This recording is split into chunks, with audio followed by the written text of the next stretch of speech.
La primera parte vamos a hablar de Moncler, pero vamos a hablar de cosas que nunca he hablado sobre Moncler. Entonces vamos a hablar sobre este tipo de modelos de negocio que son muy interesantes y cómo Amazon, Microsoft, Google no pueden atacar estos sectores, por así decirlo. Y reflexionaremos también un poco con mi intento de quitarme Instagram. Y la última parte es la de Tesla, que vamos a contestar a Calero, que estuvo en el podcast de Luis Miguel y habló sobre Tesla, la conducción autónoma y Waymo. Pero aquí lo que importa es la marca. Eso es algo muy importante tener en cuenta en un equipo directivo de una marca de lujo. Y bueno, Moncler claramente lo tiene. Remo Ruffini es un crack por eso, por lo que ha hecho con Moncler, pero también es un crack por lo que está haciendo con Stone Island, que ya desde la adquisición me parece una obra maestra, porque lo que hace es, en cuanto a la valoración, yo estimo que a múltiplos actuales, Moncler como grupo debería de darte como TIR.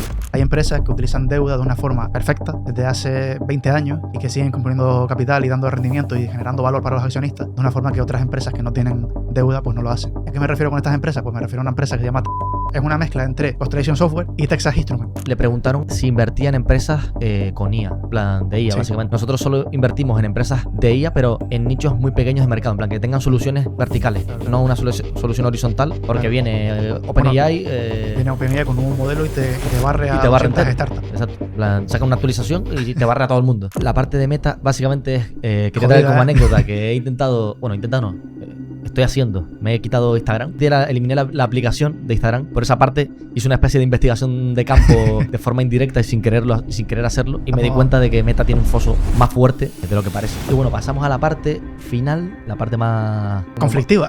Hace poco estuvo Calero en el podcast de Luis Miguel y habló sobre Waymo, sobre Tesla, y hizo una serie de declaraciones que nosotros de cierta forma replicamos en un tweet y vamos a argumentar todavía más. Que ahí vamos ahora, porque Tesla, incluso en el mejor caso de Waymo, vale 4 veces más que Waymo. Aquí el problema, que siempre solemos comunicar por Twitter, existen demasiadas razones por las que es imposible que Waymo tan siquiera compita con Tesla. Le pueden decir lo que sea a Tesla y los más y a quien quieran, o sea, yo todo es evidente, ¿no? Pero en la parte de producción son unos putos genios. No, son los mejores. Son los mejores con mucha diferencia. No. O sea, no hay nadie en la historia de la automoción que haya sido capaz de escalar y bajar los costes tan rápido como Tesla. Elon decía que su idea, o sea, que no solo piensa en maximizar el kilómetro cuadrado, sino el kilómetro cúbico, en plan, para que salgan coches cada 2 segundos.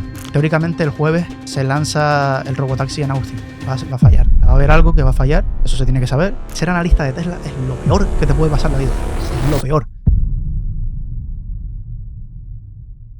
Muy buenas a todos y bienvenidos a un nuevo episodio de Territorio Inversor, el podcast de Wall Stocks. Estoy aquí con Idafe, repitiendo este formato que tanto gustó con nosotros hablando de empresas. Sí, la verdad que me sorprendió muchísimo que gustara tanto. Sí. Los números no mienten y creo que hemos encontrado como un formato que gusta sobre nosotros, ¿sabes? Que al fin y al cabo hablar de empresas. Es que está muy guay porque ves el paso del tiempo en el podcast y ves como nuestros primeros episodios pues les costaba llegar a tantas visitas o likes o lo que sea, y comentarios incluso, y ahora ves pues cómo vas dando con el formato adecuado y ves que a la gente le interesan las empresas y que te metas en profundidad con ellas. Entonces vamos a tener un programa muy parecido al del otro día.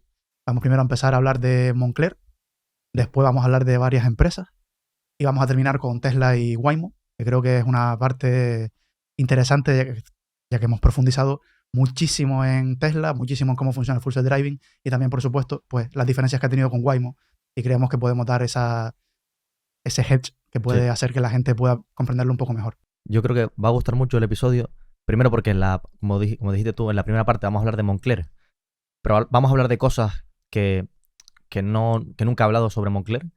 No todas, obviamente, porque esto está en nuestra... O sea, la tesis al completo de Moncler está en nuestro servicio de research y análisis de empresas que se llama WIR, World Stock Investment Research. Pero sí vamos a hablar de cosas yo básicamente profundizando en Moncler me he dado cuenta y también daremos pequeñas pistas de cómo afrontamos nosotros la valoración de Moncler. La segunda parte que me va a gustar muchísimo, vamos a hablar sobre dos empresas que hacen cosas muy diferentes porque uno fabrica cosas, no queremos dar pistas, pero uno fabrica cosas físicas. Componentes críticos. Componentes críticos, sí, para ciertos vehículos. Y la otra no es puro software. Pero se dedican, de cierta forma, a algo que les... en esencia podrías ver cómo son lo mismo realmente, pero en diferentes sectores. Exacto. Entonces vamos a hablar sobre este tipo de modelos de negocio que son muy interesantes y cómo Amazon, Microsoft, Google no pueden atacar estos segmentos, estos sectores, por así decirlo, estos nichos. Sí, nichos, por así decirlo, porque no tiene sentido. Y reflexionaremos también un poco con con anécdotas sobre mi intento, vamos a hablar de Meta también, mi intento de quitarme Instagram, que de momento sigo sin tener Instagram, pero hablaremos y tendremos reflexiones sobre lo complicado que es y sobre los hábitos, sobre todo. Y la última parte es la de Tesla, que vamos a contestar con todo el respeto del mundo, a Calero, que estuvo en el podcast de Luis Miguel y habló sobre Tesla y la conducción autónoma. Y Waymo, sí. Y Waymo. Entonces vamos a hablar ahí sobre vamos un poco a replicar lo que dijo, lo que comentó, con todo el respeto siempre, y un tuit que nos puso específicamente sobre ambas soluciones y sobre Tesla, regulación, etcétera. Entonces, bueno, tenemos un podcast bastante interesante. Empezamos por la parte de Moncler, que bueno, ¿qué quieres saber de Moncler? ¿Qué es Moncler? ¿Qué es Moncler? ¿Qué hace? ¿A qué se dedica la empresa? Vale. Estamos un poco debatiendo a ver qué decíamos de Moncler, porque tampoco queremos alargarnos muchísimo. Creo que todo el mundo sabe un poco qué es Moncler. O sea, si lo buscas, en esencia, Moncler es una marca de lujo, franco-italiana, la llamo yo, porque nació en Francia, pero realmente ahora está como italianizada, que bueno, es la esencia de la moda ahí en Italia. Y Remo Ruffini, que es un genio del que también hablaremos, la compró en 2003 con muchos problemas y bueno, la ha convertido en una marca bastante icónica, con un producto muy icónico, que es lo que buscabas desde el principio. Entonces, así a modo de resumen, Moncler nace en Francia, en el Monestier de Clermont, creo que es, porque de ahí viene el nombre de Moncler. Y bueno, el resumen general es que nace como una marca deportiva, por así decirlo, para alpinistas. De ahí esas famosas chaquetas alpinas de pluma y demás. Y bueno, básicamente tiene ciertos hitos icónicos, como que empieza a meterse en los deportes, empieza a meterse en temas de alpinismo, de deportes de invierno, etc. Y bueno, básicamente se va forjando esa leyenda que siempre hablamos del lujo, que la historia es muy, muy importante. Así como Hermès tiene esos bolsos icónicos, o Louis Vuitton ese baúl de bordado en el que, por ejemplo, sale la famosa foto esta de Messi con Cristiano Ronaldo jugando al ajedrez. Pues esos son productos icónicos de las marcas. Entonces, el producto icónico de Moncler es la chaqueta de plumas, por así decirlo. Y la empresa, a partir de ahí, de todos esos hitos, de gente que sube los 8K, creo que se llama, son los 8000 o algo así, que son las montañas más grandes del mundo, con expediciones con chaquetas de Moncler y demás. Llegamos a la época del 2003 y, bueno, están pasando bastantes problemas. Y vino un señor italiano, se llama Remo Ruffini, que es un crack, y la adquiere, la compra entera, o no entera, pero en su gran mayoría. Se hace con el poder de Moncler y decide, pues eso, mejorar la imagen de marca de Moncler, porque en ese entonces no es la Moncler actual. De hecho, no sabemos exactamente cómo era la Moncler en esos momentos, en el 2003, porque tenemos números a partir del 2003 en adelante. 2010 a lo mejor creo que nos dan en algunas presentaciones. Pero si ya en 2010-2013 Moncler, o sea, la diferencia de marcas era muy grande, imagínate en 2003. O sea, en 2003 prácticamente no creo que mucha gente conociera o hablara de Moncler. Entonces, por lo que digo que Remo Ruffini es un genio y porque entiende muy bien el sector, es porque lo primero que hace es, o sea, él tiene como una especie de roadmap, no me acuerdo cómo lo llamé en su momento, pero es como Zuckerberg cuando quiere adquirir algo o cuando crea algo. O sea, tiene sus steps, sus pasos para ¿cómo decirlo? Para desarrollar el proyecto. Para desarrollar exactamente el proyecto. Y en este caso, Zuckerberg creo que lo que hacía era llegar a 1 billón o crear un buen producto, llegar a 1 billón y después monetizar. Era lo que hacía. No sé si lo sabes, pero Sumito, una de las newsletters más grandes en español, con más de 41.000 suscriptores, está organizando algo diferente. ¿Y qué es? Te estarás preguntando. Es un evento donde los debates dejan de ser un postureo. Este miércoles 18, a las 6 de la tarde, lanzan lo que han denominado la UFC de las finanzas. Un evento online totalmente gratuito y sin pelos en la lengua. 4 debates de 20 minutos cada uno, con algunos de los perfiles más importantes y más reconocidos del mundillo de las finanzas. Empezará hablando Hugo Ferrer, haciendo un análisis macro del momento. Posteriormente, habrá un debate de gestión activa versus gestión pasiva. Y luego tenemos aquel que tengo marcado en rojo y que no me pienso perder por nada del mundo. ¿Con quién? Pues con dos caras muy conocidas de este podcast, como son Gustavo Martínez defendiendo la parte del oro y Álvaro de María defendiendo la parte de Bitcoin. El cuarto tema es totalmente sorpresa, pero te garantizo que va a dar que hablar. En pocas palabras, 1 hora, 4 debates online y totalmente gratis. Si no quieres perderte uno de los eventos más esperados del año, apúntate en el enlace de la descripción y nos vemos dentro. Dicho esto, seguimos con el podcast. Entonces, en este caso, lo que suele hacer, o lo que ha hecho Remo Ruffini, que lo ha hecho con Moncler y lo quiere hacer ahora con Stone Island, que ya lo hemos hablado. Bueno, lo vamos a hablar. Básicamente es como redefinir la marca, empezar luego a crecer y luego como estabilizarla en elevar ese estatus de la propia marca, pero de una forma menos agresiva. Entonces lo que él hace es centrarse en el producto icónico. Él sabe que en el lujo los productos icónicos son claves. O sea, que tú pienses en una chaqueta de plumas y pienses en Moncler primero antes que en ningún otro producto. Igual que con Hermès o Louis Vuitton, como comentamos. O por ejemplo Tiffany con los diamantes, etc. Entonces él se centra mucho ahí. Y él dice, antes de meternos con los zapatos, con lo que sea, vamos a esto, la identidad de marca somos Moncler y hacemos esto desde que nos creamos, o sea, desde que nacimos. Y se metió muy de cerca ahí, básicamente hizo un trabajo increíble y a la vista está de lo que ha conseguido. Y bueno, me parece un genio, primero por eso, porque entiende el sector. Al fin y al cabo, el sector del lujo tiene algo muy particular y es que tienes que conseguir que la gente quiera tus productos y no solo que los quiera, sino que se vea representado en tus productos. Y tienes mucho que cuidar. O sea, tu ventaja competitiva es la imagen de marca. O sea, esto lo hablamos en la tesis de Moncler, que tú puedes decir, no, es que tiene costes más bajos porque tienen mayor poder de negociación con los proveedores, lo que sea. Sí, da igual. Pero aquí lo que importa es la marca. O sea, ni efectos de red, ni nada. En plan, marca, pura y dura. Entonces, eso es algo muy importante tener en cuenta en un equipo directivo de una marca de lujo. Y bueno, Moncler claramente lo tiene. Para mí, si no... vamos a poner lo que es el segundo mejor de esto, porque Bernard Arnault, sí, o sea, lo que ha conseguido no lo ha replicado nadie. Entonces... Que bueno, Bernard Arnault quiere entrar un poquito ahí a través del holding familiar que tiene Remo Ruffini. Sí, ¿no? de hecho ya está dentro. Ya tiene participaciones de forma indirecta, o sea, a través del holding. O sea, lo que hizo, si no recuerdo mal, lo que hizo fue comprar parte del holding y ese holding tiene acciones de Moncler. Entonces indirectamente está ahí. Y bajo mi punto de vista no va a haber una adquisición de Louis Vuitton por parte de... O sea, no va a haber una adquisición de Moncler por parte de Louis Vuitton porque no tiene sentido. Además, Remo Ruffini es como... Dice que esto le ayuda a un poco forjar esa visión que...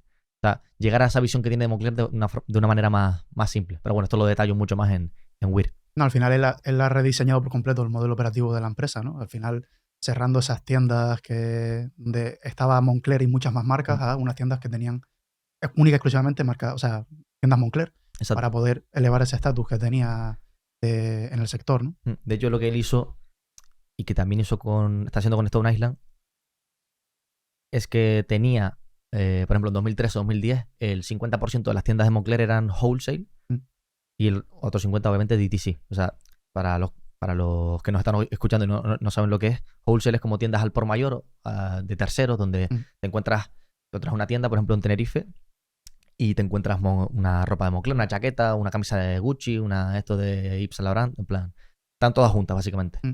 Y luego están las DTC, Direct to Consumer, que es básicamente directo al consumidor, que son tiendas propias de la marca de Moncler. Que bueno, que eso es otro punto fuerte que tienen, que la experiencia de una tienda Moncler es bastante potente. O sea, son muy guay, está muy bien. Yo recomiendo ir al Investor Relation, ir a las presentaciones, que siempre le muestran alguna tienda de Moncler o de Stone Island, y ves que no son una tienda cualquiera. Entonces,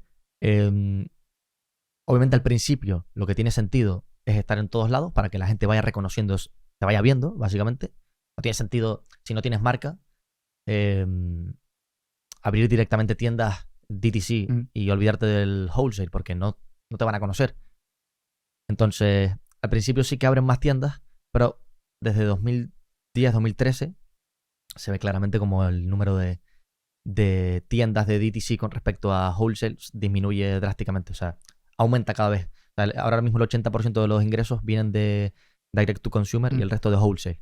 Entonces eso aumenta la percepción de la marca, que es lo que siempre se busca. Porque no es lo mismo tú controlar la experiencia, tú controlar también tu propio inventario y demás, pero sobre todo la experiencia del cliente de esto es Moncler, ¿sabes? Esto es una tienda Moncler, no voy a buscar Moncler en cualquier lado.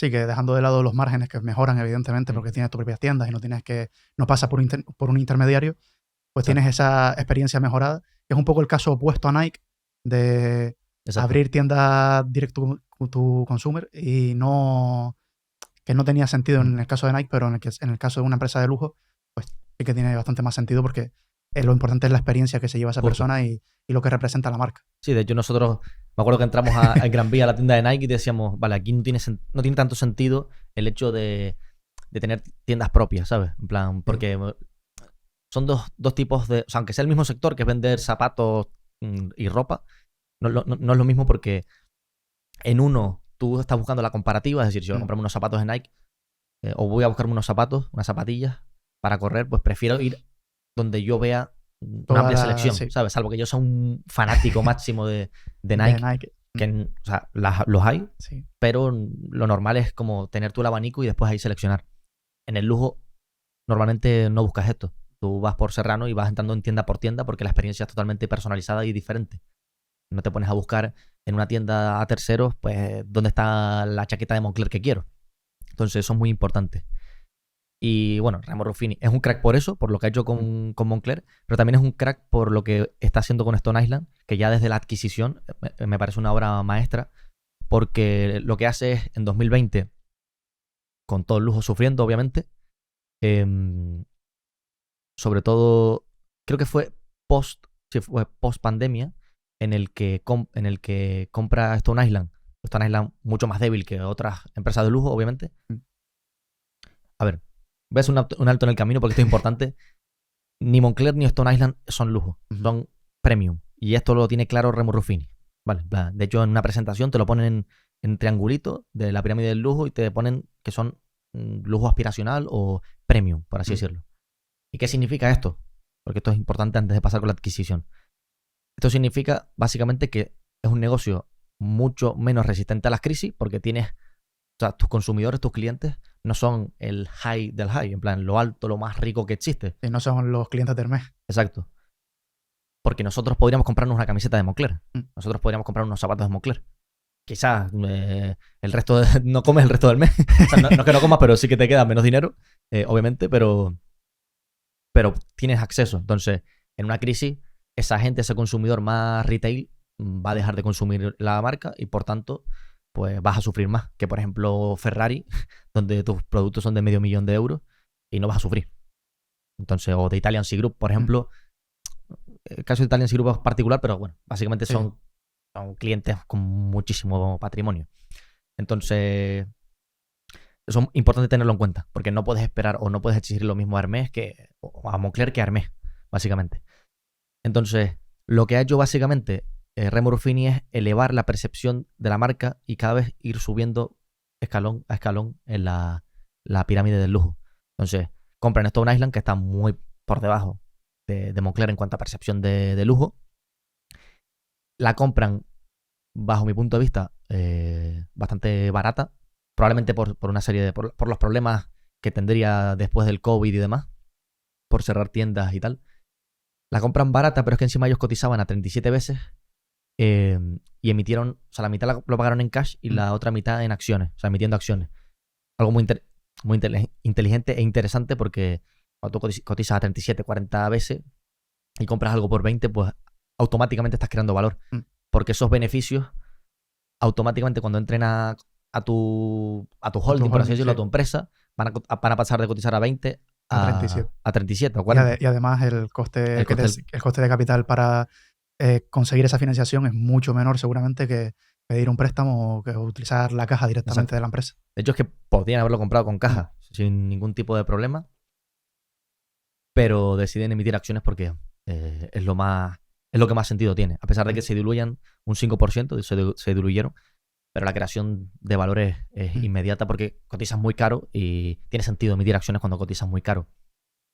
Entonces fue mitad cash, mitad dilución. Entonces te das cuenta que tiene la capacidad de hacer lo que hace Bernard Arnault, de adquirir como por ejemplo hizo con Tiffany, que Mm. compró a 30 veces Tiffany, pero realmente duplicó beneficios en 1 o 2 años y realmente no eran 30 veces por lo que estabas comprando Tiffany, sino por mucho menos, por la mitad. Entonces también ves esa característica. No solo es capaz de reconvertir marcas de lujo, que no son, esto no es algo muy común ni sencillo, sino que tiene la característica de que también son buenos adquiriendo empresas. Entonces ya tenemos 2 puntos por el que este tío es muy bueno. Este tío y su equipo, obviamente. Entonces, bueno, Stone Island, cuando la compran, yo veo los números y me asusto, porque una tienda de lujo, o de, vamos a llamarlo premium, tiene el 80% de sus ingresos en wholesale, tienda a terceros, algo que no tiene sentido, parece un retail, parece Nike, básicamente. Sí. 80% de wholesale y el resto de DTC. Entonces, te das cuenta de que esto tiene que cambiar. Si quieres mejorar la percepción de la marca de Stone Island, tienes que cambiar esto.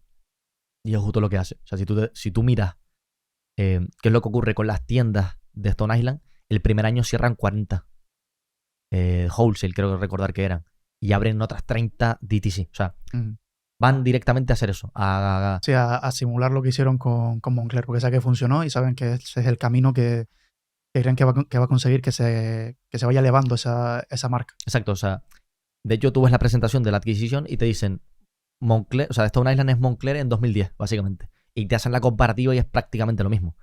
Revenues por wholesale, percepción de marca, incluso EBITDAs y EBIT, o sea, es exactamente lo mismo. Entonces quieren hacer exactamente lo mismo. Y probablemente tengan éxito porque ya lo han hecho una vez. Y han demostrado que son buenos en todo esto. Entonces, básicamente, tú ves qué es lo que ocurre con las tiendas y ocurre exactamente eso. Cierran wholesale y abren DTC. Y la gente dirá, porque la gente ve los números solamente y dice, es que Stone Island no crece. Todo lo que compraron no sirve para nada. No, realmente no es así. Porque lo que ha ocurrido básicamente que es que la parte de DTC crece a doble dígito. Creo que creció al 16 y al 20 y pico % en los últimos años. Sin embargo, la parte de wholesale decrece un -7, -10 o algo así, no me acuerdo. Decrece, básicamente. Entonces, ¿qué pasa? Que cuando tus ingresos son el 80% de wholesale y el 20% de DTC, por mucho que crezcas al 20%, va a pesar mucho más la parte de... Ese 7% que cae que el 20% que sube. Exacto, claro. Porque es mucho más grande. Entonces, por eso, Stone Island está flat. O sea, está básicamente igual que cuando la compraron, porque en un año creció un 2, en el otro decreció un -2. Entonces, no... Está prácticamente igual. ¿Qué pasa? Que yo creo, porque ya los revenues, o sea, los ingresos de la tienda de DTC pesan más que la parte de wholesale. Entonces, a partir de ahora va a entrar el crecimiento. Claro. Y creo que es una buena parte de crecimiento, o sea, una buena parte de crecimiento de Moncler. Al principio no va a venir de ahí, pero a 5 o 10 años probablemente sí venga de Stone Island, porque obviamente Stone Island ahora pesa poco en el grupo, pesa un 20% si no recuerdo mal. Entonces, por mucho que crezca el 20% Stone Island, no vas a mover tanto la aguja como si crece Moncler al día. Pero con el paso del tiempo, yo creo que va a ir ganando peso. Simplemente porque, por 2 variables, principalmente. La primera, los ingresos por tienda. Tú coges los ingresos de Moncler, esto es fácil de hacer. Coges los ingresos de Moncler, de la marca Moncler, y los divides por el número de tiendas de Moncler, y creo que te salían 8 millones por tienda. Tú coges los ingresos de Stone Island, de la marca, y los divides entre el número de tiendas de Stone Island, y te salen 4 millones. Tú miras los ingresos por tienda de Moncler en 2013, que es hasta donde tenemos datos, y eran 4 millones. Entonces, han conseguido duplicar en 12 años el ingreso por tienda. Cosa que pueden conseguir también con Stone Island. Entonces, esa es la primera pata por el que pueden crecer. Simplemente porque venden más en las tiendas. O sea, suben los precios, o venden más por tienda o lo que sea. Eso es lo primero. Lo segundo es el número de tiendas. Si tú te fijas en el número de tiendas de Moncler, son 340 y pico, creo que eran. Vamos a estimar 350 para redondear. Y tú miras las de Stone Island, son 100. 100 tiendas de Stone Island por 350 de Moncler. Hermès tiene unas 300 tiendas, si no me equivoco. Si ChatGPT no me mintió en su momento, eran 300 tiendas, más o menos. Entonces, estamos hablando de que Stone Island, con una marca infinitamente peor, tiene 100 tiendas. O sea, tiene 200 tiendas menos que Hermès y 250 menos que Moncler. Pues claro, yo lo que pienso es, estos tíos pueden abrir tiendas, o sea, pueden abrir 250 tiendas que no le va a afectar a la imagen de marca, porque si a Moncler no le ha afectado, a Stone Island menos, porque su imagen de marca es mucho... Sí, está por debajo. Está por debajo. Sería comprensible ver más tiendas y no te afectaría tanto en la percepción todavía. Exacto, porque al fin y al cabo, es lo que te digo, si Hermès, que es la... O sea, tú buscas escasez en el lujo, pero si Hermès, que es la esencia del lujo, tiene 300 tiendas, pues tú Stone Island puedes tener más, sin problema. O sea, puedes tener 350, 400 tiendas. Entonces hay muchas tiendas todavía por abrir, sitios donde no están. Por ejemplo, en Madrid no está Stone Island. Creo que era en Marbella donde había una tienda de Stone Island. Entonces hay muchos sitios donde no están y también por ahí van a crecer. Entonces, estas dos son las principales vías por las que creo que pueden crecer. Aumentar el número de ingresos por tienda. A su vez, aumentar el margen, porque al fin y al cabo tienes más tiendas DTC. Y aumentar el número de tiendas. Entonces, en cuanto a la valoración, llegamos a la valoración, no les voy a decir exactamente la valoración, porque para eso está Weir, vuelvo y repito. Pero yo estimo que a múltiplos actuales, múltiplos de 20 veces, 20 veces más o menos Free Cash Flow, Stone Island, Moncler, como grupo, debería de darte debería de darte como TIR su crecimiento, básicamente. Su crecimiento más los dividendos, básicamente. ¿Por qué? Porque no creo que... O sea, son múltiplos, para mí, los justos son 20 veces, ni 25, ni 15, por la marca en sí. Y como su múltiplo no se mueve, las otras dos variables son el crecimiento y bueno, también los dividendos que dé. Entonces, esas son las pistas un poco. Después ya si quieren ver cuánto le pongo que crece Moncler y cuánto crece Stone Island, bueno, hay que ir o sea, es para la parte de pago de... Sí, de los suscriptores del blog, Exactamente. del servicio de research. Evidentemente, cuando tú das una valoración en cualquier sitio, hay que tener en cuenta que tú llegaste a esa valoración de alguna forma. O sea, lo interesante de una valoración no es el número, no es la TIR, porque eso te lo puedo cambiar yo dependiendo de la tasa de descuento que le apliques, el múltiplo, Exacto. dependiendo de los ingresos que crezca. O sea, tú puedes poner el precio y la TIR que a ti te dé la gana. De hecho, eso es lo que hace la parte del sell side en el mundo de la inversión. Exacto. Entonces, lo interesante es saber cómo llegaste a esa valoración, y creo que ese es el valor añadido que hay detrás de todo servicio de research, tanto el nuestro como otros que existen, que es donde tú puedes ver de verdad pues si tiene sentido realmente esa valoración o no. Sí, de Porque hecho, yo he visto valoraciones que están muy bien, pero... Es que de hecho en el grupo se quedan flipando porque la forma en que hacemos nosotros las valoraciones, o sea, en otros servicios que hemos visto, simplemente te dan la valoración escrita y un cachito así, que está muy bien, básicamente, y está explicado y tal. Pero nosotros quisimos hacerlo diferente, quisimos hacer un vídeo, básicamente. O sea, en un vídeo de una hora. Yo creo que de una hora cada valoración, sí. Porque te explicamos las métricas operativas clave, en plan los KPIs, todo esto que te hemos dicho de ingresos por tienda y todo este tipo de cosas. Obviamente hay muchísimas más métricas que no vamos a dar, pero que hay. Te las explicamos y en base a esas métricas, nosotros después hacemos las estimaciones de ingresos segmentando. O sea, no te hacemos esto ha crecido al 15, pues ahora va a crecer al 10. Sí, exacto. No, sino por unit economics o por tamaño de mercado o por como creamos que tiene más sentido y que sea más certero, haya más certidumbre para estimar esos ingresos, pues lo hacemos. Entonces, y te explicamos de dónde viene ese crecimiento y por qué creemos que es así, te lo argumentamos. Entonces, creo que esa parte está muy bien y es lo que más valor hay. Sí. Porque al fin y al cabo, no simplemente te digo esto crece a esto y le aplico un múltiplo X, sino esto crece a esto por esto, por esto, por esto y por esto, basado en datos pasados y futuros, basado en argumentos sólidos que tienen sentido en base a la marca de una y la marca de la otra, y márgenes, cómo van a interactuar, qué ocurre con el marketing, si pueden disminuir por ahí, si no, ¿sabes? Todo este tipo de cosas. No, que está bien, porque al explicar eso, una persona que no esté de acuerdo muy bien contigo con la valoración, pues te puede decir, vale, pues yo no creo que el gasto en marketing va a disminuir tanto, como dices tú, o va a aumentar tanto en porcentaje con revenue, ¿no? Siempre. Sí. Pues ahí ya tienes, esa persona ya tiene la forma que tú tuviste de valorar y nada más que tiene que modificar pues esa percepción que tiene él de lo que va a ser la compañía en ese apartado. Y ya puede saber más o menos en dónde hay diferencias de valoración contigo. Sí. ¿Sabes? Entonces, está muy bien. Esa es la forma que hay que adoptar para todos los servicios. Ojalá todos los servicios lo hagan así porque son muy buenos analistas pero falta esa parte, meterse más en profundidad. O sea, que hay que trasladar básicamente la parte cualitativa a los números, porque si Sí. no son simplemente, como dice Damodaran, son historias. Sí, exacto. Y justo iba a decirte que esta empresa es el ejemplo perfecto de conectar números con historia, porque, como tú decías, en la parte de Stone Island parece que no crece, pero tienes que conectar la historia con los números. O sea, ¿qué está pasando? Pues están cerrando tiendas desde hace tiempo hasta ahora. Y a partir de ahora, pues la historia puede cambiar y así se va a reflejar en los números. De hecho, yo tengo un reto ahora por delante, aviso, porque estoy sacando la tesis de Amazon y obviamente a la hora de valorar Amazon es una empresa compleja, o sea, bastante complicada. Entonces, tengo el reto por delante de, uno, de hacer entender a la gente por qué Amazon es tan buena y sobre todo la parte de la valoración, que es lo más complicado, porque al fin y al cabo, como tiene márgenes bajos de forma... Propósito. Sí, a propósito, pues vamos a tener que sacar de alguna forma, y tiene tantas líneas de negocio que hay que tratar de estimar bien todo esto. Entonces, bueno, que lo sepa, que viene tesis de Amazon también.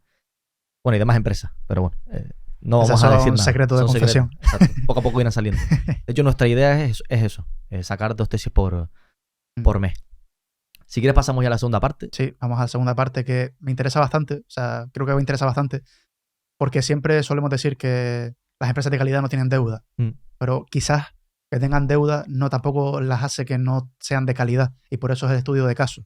Hay empresas que utilizan deuda de una forma perfecta desde hace 20 años y que siguen componiendo capital y dando rendimiento y generando valor para los accionistas de una forma que otras empresas que no tienen deuda pues no lo hacen.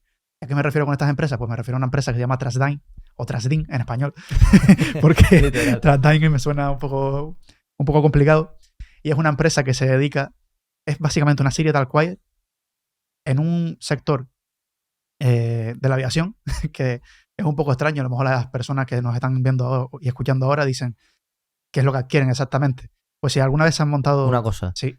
Serial Acquire es básicamente adquiridores en serio, o sea, empresas que se dedican a comprar otras empresas, por si acaso. Sí. Ahora sí. Que doy por hecho que... Pues básicamente si alguna vez se han subido en algún avión, han utilizado y se han puesto... Ha despegado ese avión y ha aterrizado gracias a un producto de Trasdin. Sí, de hecho, si en el mismo asiento ya hay uno, que es el cinturón. El 95% de la cuota de mercado de cinturones de seguridad de los aviones lo tiene Trasdin, con la marca Unsafe. Entonces, Trasdin es una empresa que utiliza muchísimo la deuda para comprar otras compañías de componentes críticos en la aviación, como puede ser, el cinturón es una estupidez, vale, pero por ejemplo las pantallas que están en la cabina de mando, pues sí que son algo crítico, o los cierres de seguridad de las puertas, o las válvulas de presión. De hecho, sin las piezas de Trasdin, un avión no se enciende porque tienen uno de los sensores críticos para encender los motores. Otro de los sensores que hace que las ruedas del tren de aterrizaje se desplieguen. Y mucha gente se puede pensar, bueno, eso son cosas pequeñas y son absurdas, pero ese es el caso. Es una mezcla entre Constellation Software y Texas Instruments. Que es justamente la empresa que hablamos, que íbamos a hablar, sí. que era y con la que la íbamos a comparar y que está muy relacionada, a pesar de que eran cosas diferentes, que es Constellation Software. Que voy a pasar yo primero a explicarlo y después nos metemos en la parte de Trasdin, porque es tan complicado competir con ella. Pero Constellation básicamente es una serial acquire, una adquiridora en serie, que básicamente se dedica a adquirir empresas de software vertical. Software vertical es algo tan sencillo como un software específico para una industria, para un caso concreto de uso. Tipo, por ejemplo, pues el software que utilizan los campos de golf para, no sé, para ver cómo está el césped o el tema de los socios o cosas así. O algo para restaurantes o un software de hospital, por ejemplo. Son cosas verticales. No es como Microsoft y su Excel, Word, etcétera, que lo puede utilizar cualquier tipo de empresa. Entonces, eso es lo que es un software vertical. Y básicamente lo que hacen estos tíos es comprar en nichos específicos y lo meten en su grupo, por así decirlo, con su know-how de adquirir. Básicamente son como una especie de private equity.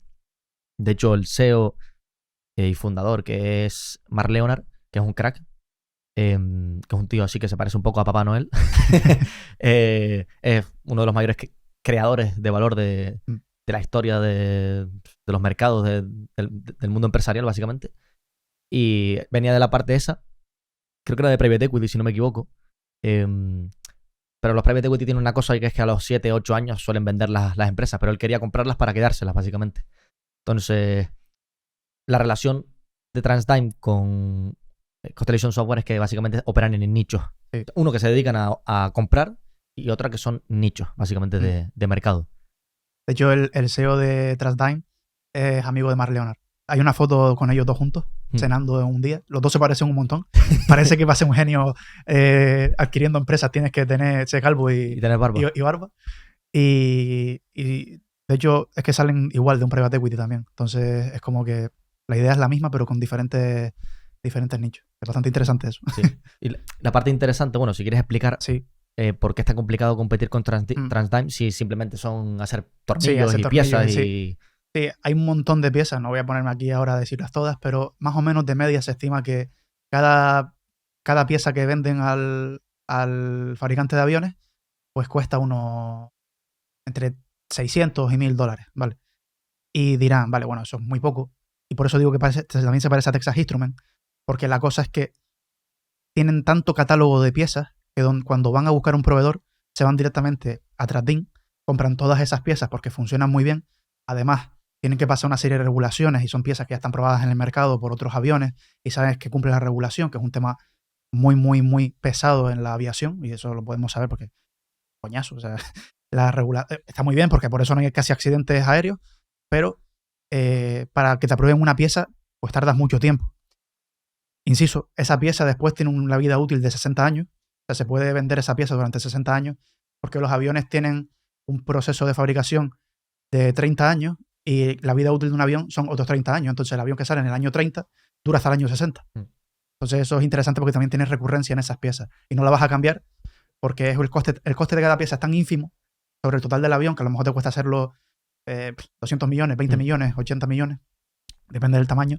Pues es tan pequeño la cantidad que te cuesta cada pieza y la seguridad que te da y los dolores de cabeza se solucionan tan rápido comprando la TransDigm que no se vas a comprar otra empresa. Pero es que además se centran en nichos muy pequeños. O sea, una persona quiere entrar a competir en el mercado del cloud, bueno, el cloud justo es complicado, pero Sí. de la IA, del software, porque tiene un TAM tan grande que seguramente pueda, con que consiga captar el 1% de ese TAM, va a ser mucho dinero. Weir ya está aquí. Si te falta tiempo para analizar empresas, no sabes dónde encontrar información y encima te falta convicción para invertir, esto es para ti. ¿Qué es Weir? Pues básicamente Weir es un servicio de análisis de empresas e industrias. ¿Qué hacemos? Pues básicamente lo que hace JP Morgan o Goldman Sachs, pero para el inversor retail. Y sin tener que pagar miles de euros. Es decir, investigamos, analizamos y filtramos las mejores empresas de calidad del planeta y luego tú ya decides qué hacer con esa información. Y por si fuera poco, Weir también incluye una comunidad privada donde hablar sobre inversión con más personas como tú y además webinars exclusivos solo para la comunidad con profesionales del mundo de la inversión. Es decir, si te traemos la tesis de Evolution Gaming, te traeremos a un experto en Evolution Gaming para grabar un webinar y que tú puedas preguntarle lo que tú quieras. Si te interesa y crees que Weir es para ti, y probablemente lo sea si estás escuchando este podcast, tienes toda la información necesaria en la descripción. Y dicho esto, seguimos con el podcast. Es como Adobe, o sea... Bueno, tengo dos ejemplos para esto. Y ahora prosigue. Uno, Adobe, que básicamente es una empresa que se dedica a dar herramientas para digitalizar el mundo. Es decir, esto se está grabando ahora con Adobe Audition. Y se va a editar con el Premiere. Entonces, el mercado es tan grande, es masivo básicamente, que merece la pena meterse a competir. Pero después tenemos también otra empresa que esta no cotiza, se llama Factorial, que para aquellos que escuchen el podcast de ITNIC, pues ellos son los fundadores básicamente de Factorial, y una de las claves del éxito de por qué vale $1 billón, porque es un unicornio básicamente, uno de sus fundadores decía que era simplemente porque cubren una necesidad muy... O sea, con un tamaño de mercado muy grande, que es básicamente el tema de los recursos humanos. Sí, el CRM y RP. Exacto, en plan, o sea, es un... O sea, al fin y al cabo, cubre todo el tema todo lo que tenga que ver con el trabajador en una empresa, por así decirlo. O sea, el tamaño de pymes encima. O sea, no es no es una solución para grandes empresas, sino para pymes y tal. Entonces, la gran mayoría de empresas son pymes y pequeñas empresas, medianas y tal. Entonces, su solución es tan grande, o sea, tan grande, el mercado que ataca es tan grande que de a poco que tengas Sí, con capturar un poquito de cuota de mercado ya tienes muchísimo... O sea, resuelven un problema muy importante y muy grande. Entonces, claro. A diferencia de esto, básicamente. Sí, claro, exacto. TransDigm al final es justo lo contrario. Cogen los cinturones de seguridad. ¿Quién se va a poner ahora a fabricar cinturones de seguridad si los vendes por cada pieza? Los puedes vender, imagínate, a $100. Un avión pueden haber, no sé, 200 asientos, depende del avión.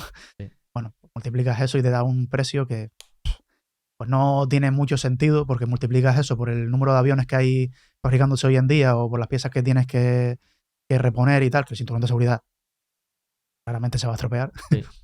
Y dices, ¿para qué me voy a meter en este mercado? Es que me va a salir a pagar. O sea, no, Exacto, no voy a tener retorno. El mercado es muy pequeño. No voy a tener retorno. Y encima, ¿sabes? imagino que Airbus, tú me explicarás ahora, Claro. Airbus y Boeing, pues dirán, seguro que le hacen hasta descuentos por el tema de piezas y todo, Sí, imagino. Claro, al final lo que tienes que ver también es que eso, que ya está casi la mayor importancia que tiene esto es que ya está regulado, ya está aprobado, se quitan muchos problemas de encima de no poder, es que puedes no poder volar por no tener un cinturón de seguridad bien. Se me ocurre, ¿Sabes? Una cosa tan absurda como un cinturón de seguridad, no puedes volar. Se me ocurre que tipo, tampoco el coste de cambio es masivo porque no vas, o sea, qué sé, el flat del ala sale más barato con esta otra empresa, un poco más barato, sí, pero la seguridad que te da, o sea, Transdin, ¿cuánto es la diferencia? ¿Sabes? Es eso, las piezas de media valen tan poco en comparación con el total del producto, o sea, del avión. Y son tan críticas. Claro, son tan críticas. Y encima tienen a las empresas de leasing a su favor, porque las empresas de leasing les hacen el leasing del avión a las compañías, a las aerolíneas, y les dicen, sí, pero el mantenimiento va a tu cargo y quiero que sean con piezas originales. Y son de Tratín. Entonces, como que también tienen esa parte más así. Y bueno, son muy buenos adquiriendo, porque lo que hacen es lo típico. Adquieren una empresa a través de deuda, eso sí, por eso tienen por eso si ves el deuda neta de EBITDA a 5 veces siempre. Un poco. O sea, todo desde su creación hasta ahora está entre 4 y 6 veces siempre. Y solo hay unos gastos de ¿cómo se llama esto? De refinanciación de deuda durante 2009 o así. Pero muy poquito, o sea, no fue algo crítico, fue una... Sí, me imagino que 2009, después de la crisis, pues habrán sufrido un poco. Sí, pero de cierta forma. Pero seguían creciendo. O sea, a pesar de eso, la compañía lo hizo muy bien. Entonces también ahí te das cuenta que bajo la peor crisis de crédito de la historia, la compañía una compañía con 5 veces deuda neta EBITDA, salió bien. ¿Sabes? Te das cuenta de cómo manejan ellos la deuda. Entonces eso, básicamente. Adquieren una empresa con un poco de deuda, lo que siempre se suele llamar leverage buyout, y automáticamente sube el precio un 20%. Porque ellos tienen un podcast muy bueno, 5 episodios con el CFO, CEO y el fundador. Y el CFO dice, las empresas pequeñas que adquirimos subestiman su poder de fijación de precio. Porque sin esas piezas no vuela el avión. Y lo subestiman. Y entonces cuando entramos nosotros, ya la aerolínea sabe que vamos a subir los precios e intentan pedir piezas de más. Y ahí es donde nosotros también entramos y le decimos, no, dime a qué aviones van estas piezas. Exactamente, para que las aerolíneas no tengan inventario de esas piezas que van a subir el precio.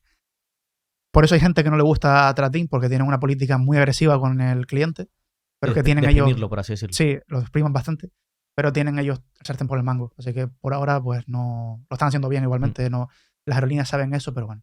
Y Tratín parecía que iba a sufrir un poco este año por culpa de Elon Musk y de todo el Departamento de Eficiencia Gubernamental, que iba a recortar gastos en defensa. Tenían algunos juicios por supuestamente inflar los precios en algunas piezas para los F-35, creo que eran. Tratín ganó el juicio. No había forma de demostrar que esas piezas que se fabricaban única y exclusivamente para el F-35 tenían un precio de mercado diferente al que le estaban vendiendo. Y Tratín, como acto de buena fe, igualmente le pagó ¿cómo decirlo? Es que sí, claro, sí, no te están condenando. Sí, que les dio no sé cuánto, una indemnización de buena fe, serlo. sí, sin necesidad de unos 20 millones o así para que se quedasen las dos partes contentas. Sí, o sea que al final también ellos saben que pueden exprimir, pero que a largo plazo las relaciones también importan mucho más. Es complicado porque es una empresa, como digo, que viene del private equity, casi todo el management, y tienen en mente eso, adquirir una empresa, eficientarla mucho, la comprar por un múltiplo X, después a los años como crece mucho esa empresa gracias primero a la subida de precio bestial que hacen, segundo porque meten a un equipo, eficientan la empresa no solo a nivel de precio, sino que ven las patas que no tienen sentido que estén en la empresa, las personas que no tienen sentido que estén en la empresa, incluso a veces echan a gente del management, que es una cosa que hace diferente a Constellation Software. Constellation Software creo que las empresas que adquieren más o menos las siguen operando las mismas personas y Tienen Sí, o sea, los mismos grupos. lo descentralizan Lo todo. descentralizan. O sea, Tratin lo tiene descentralizado, pero en un inicio, en una primera toma de contacto, sí que meten más la mano en la empresa y ya después la dejan a su aire. Pero en un inicio sí que se meten más ellos a intentar eso, eficientar y a subir precios para intentar que a largo plazo pues vean que ese múltiplo que pagaron fue mucho más barato de lo que parece a primera vista.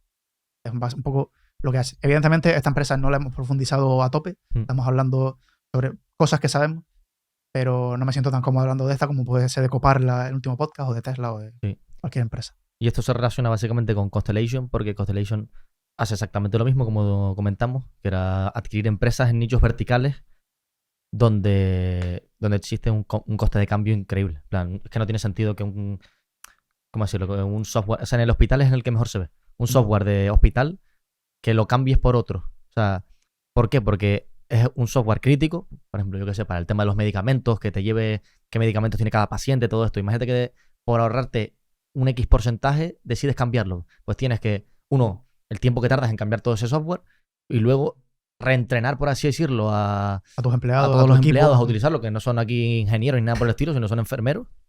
Tienen que aprender a usar eso lo más rápido posible porque es algo crítico. O sea, el que darle la medicación bien a los pacientes y lo más rápido posible y de forma eficiente y demás, pues es algo muy importante. Entonces, literalmente de vida o muerte. Exacto. Entonces el coste de cambiarte de software es... Sí, no tiene sentido. O sea, no tienes las mejoras marginales, si acaso. O sea, no vas a mejorar mucho más tú. Por eso creo que es de genio. En plan, o sea, yo me pongo a analizar lo que hicieron. O sea, me pongo a pensar en el punto y en el momento exacto en el que Mark Leonard dice, esto tiene mucho sentido. En plan, vamos a hacer lo que es un private equity en software vertical. O sea, en algo vertical, en un mercado que no sea atacable por los grandes, porque básicamente no tiene sentido, porque no es rentable. Porque Microsoft no se va a poner a atacar el mercado del software del campos de golf. Porque eso no tiene sentido. No tiene mercado. Sí, en plan, es que no tiene sentido. O el de los hospitales, o el de... Entonces, me parece de tío muy listo hacerlo. O sea, creo que tiene mucho sentido. Porque si te pones a adquirir empresas de software horizontal, te pueden limpiar muy fácilmente. Cualquier empresa. Porque, uno, el mercado es muy grande y está más incentivado el capitalismo a que básicamente te acaben devorando porque el mercado es muy grande. Y tú tienes menos diferenciación con el resto de competidores. No hay tanta diferenciación y el coste de cambio son más sencillos, por así decirlo. Y esto se relaciona con un podcast que quería relacionarlo, con un podcast de ITNIC, el podcast de ITNIC. Escuché un episodio donde el CEO de una empresa, bueno, el CEO de una empresa no, ahora no se dedica a eso, era ex CEO de una empresa que vendió básicamente, de una startup, vendió por 150 millones, 175, algo así de reventa de entradas, básicamente. Entonces, básicamente esa persona vendió la empresa y después se dedicó a hacer básicamente Venture Capital, un fondo de Venture Capital, y le preguntaron si invertía en empresas con IA, plan de IA, básicamente, que está de moda ahora y todo eso y tal, dice. Y dijo algo que lo pensé y dije, plan, Transdim y Constellation Software. Nosotros solo invertimos en empresas de IA, pero en nichos muy pequeños de mercado, en plan que tengan soluciones verticales, no una solución horizontal, porque viene OpenAI. Viene OpenAI con un nuevo modelo y te barre a 200 startups. Exacto. En plan, saca una actualización y te barre a todo el mundo. Sin embargo, OpenAI a lo mejor no va a entrar en una solución de IA específica para X sector, más compleja, en plan, más que sí que es diferencial realmente que esa IA esté entrenada para ese... Sí, se me ocurre la que es cofundador Daniel Ek, que es una empresa de inteligencia artificial que está en Reino Unido, en la que lo que hacen es que a través de una máquina que te escanea todo el cuerpo te puede detectar con mucha antelación posible cáncer, posibles enfermedades, porque te hacen fotos a todo el cuerpo y te hacen escáner de todo el cuerpo. Entonces, utilizas la IA para eso. No sabes de la OpenAI no te va a sacar el modelo o Medical Care y te va a destrozar, ¿sabes? Exacto, entonces me llamó la atención porque es literalmente lo que hacen estos tíos. Y bueno, queríamos traer un poco esta lección de que si ven alguna empresa, este tipo de características, empresas que adquieren otras empresas en soluciones verticales y específicas, en mercados pequeños, porque tiene mucho sentido. Que normalmente, a ver, nosotros estamos con un poco el sesgo de supervivencia, que es que estamos viendo las que han sobrevivido, pero seguramente muchas otras lo hayan intentado o hayan sido adquiridas por estos tíos o a lo mejor no lo hicieron bien, porque no adquirieron bien. También hay que tiene su arte de adquisición. Sí, sí. Pero que tiene mucho sentido atacar mercados pequeños para evitar la competencia, una forma de barrera de entrada, por así decirlo. Sí. Entonces, me pareció interesante traerlo. Y ahora vamos a pasar, antes de pasar con eso, voy a cerrar el círculo, porque antes dije, no, parece que Trading este año va a tener problemas por la eficiencia gubernamental y tal, y no cerré el que ha pasado al final. Y es que, bueno, a pesar de que han intentado recortar gastos por todos lados, cuando llega al Senado esa propuesta, pues nunca se aprueba. Entonces, Estados Unidos está como estaba al principio del Departamento de Eficiencia Gubernamental. No se ha hecho prácticamente nada. Entonces, no ha afectado a Trading al final. Y bueno, ya se verá si se afecta en el futuro, porque sí es verdad que que no quiero decir el nombre porque si no nos desmonetizan los vídeos. La persona de pelo naranja, bueno, de color naranja, pelo amarillo, que bueno, pues parece que quería atacar ese problema de sobrepresupuesto en defensa, pero parece que por ahora pues está parado. Entonces parece que Trading se ha salvado. Vamos a ver cómo sigue. ¿Cómo sigue todo? Cómo sigue todo. Vale, pasamos a la parte de Meta, antes de ir a la de Tesla, que es la más interesante, o yo creo que la que la gente quiere más escuchar. La parte de Meta, básicamente es, quería traer como anécdota que he intentado, estoy haciendo, me he quitado Instagram, mi Instagram personal, por un tema de estar foco y demás, que me di cuenta realmente que como que cuando estaba aburrido, iba por los Reels y consumía bastante tiempo ahí. Después iba a la parte del móvil, de donde se ve el tiempo pasado y tal. Instagram y WhatsApp eran los sitios más con diferencia, básicamente. Sobre todo Instagram. WhatsApp más para hablar contigo y con Lucas, que es el editor. Pero eso, me quité básicamente Instagram. Y es increíble el tema de los hábitos. En plan, nosotros siempre hablamos de fijarnos en cosas que no cambian o que son muy complicadas que cambien. Y una de estas cosas son los hábitos de consumo.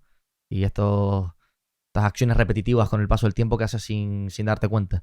Sobre todo para, por ejemplo, la tesis de Amazon, que va mucho de hábitos, de crear hábitos de consumo repetitivos y demás, difíciles de quitar.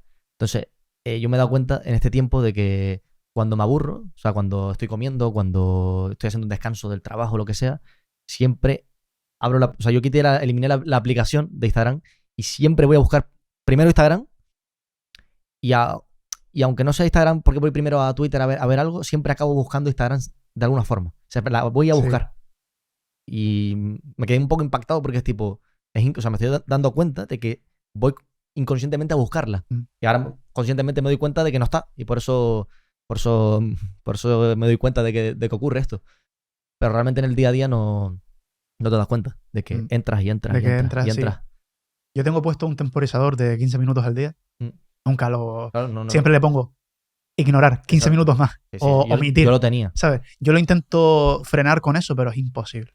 Y yo me di cuenta de que estabas aburrido porque nunca me pasa ningún tweet a las 2:30 de la mañana y de repente un día pasas un tweet a las 2:30 de la mañana por el grupo de Weir escribiendo una cosa y digo, se nota que no tiene Instagram. Se nota que no tiene Instagram. Se nota que no tiene Instagram. Literalmente. O sea, no sé, me quedé impactado de hecho, recomiendo que lo hagan si alguien es accionista de Meta, solo para que se dé cuenta de... Es difícil. De cómo están instaurados estos hábitos en nosotros. De los Reels, sobre todo, cómo parecía que TikTok te comiera la tostada, que sí, que TikTok tiene un algoritmo increíble, de dártelo exactamente lo que quieres. Le das 2 toques o ves 5 segundos algo y te lo muestra de forma muy agresiva. Sí, en nuestro TikTok solo sale David Goggins y Sweets. Sí, porque no utilizamos mucho TikTok. Pero Instagram también ha conseguido de cierta forma eso, no siendo tan agresivo. Y yo me he dado cuenta de que he pasado mucho tiempo ahí. Entonces, pensando un poco en esto, como accionista de Meta y como persona que hemos defendido a Meta ante amenazas como TikTok, por ejemplo, y demás, pues te das cuenta de que tienen un foso defensivo muy importante y que es muy complicado que surjan nuevas redes sociales básicamente por esto. Porque es que tienen 4 billones de usuarios mensuales activos, creo, que quitando China, que son 1.500 por lo menos. El 75% más o menos del y el resto del que mundo. no tenga internet, que ya cada vez es menos, pero sigue habiendo bastante gente sin internet. Prácticamente tiene el 100% de la población con internet, y quitando China, en sus redes sociales. Entonces, parece que parece que la alternativa está a golpe de clic, pero ese golpe de clic cuesta mucho. O por lo menos vas a tener que compartirlo con Meta, sí o sí. Porque yo tengo más redes sociales. Tengo Twitter, tengo YouTube. Pero el golpe de clic fácil de Instagram siempre está ahí en volver.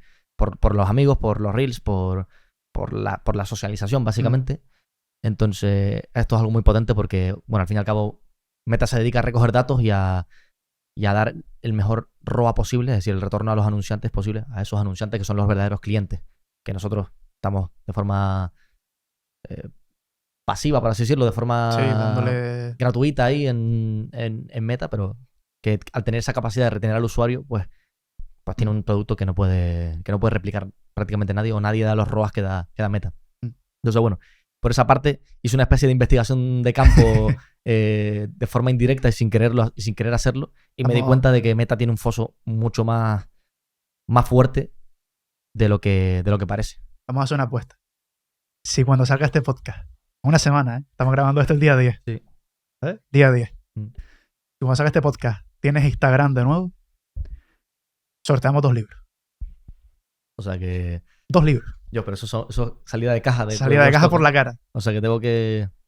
Bueno. Ya ven, no me contraten nunca de CFO. Vale. Yo creo que aguanto, ¿eh? Aguanta, solo para que no salga la caja, ¿no? Sí, exacto. Estoy muy David Goggins. Pero bueno, a ver si podemos sortear un libro. A ver, sí, un libro sí.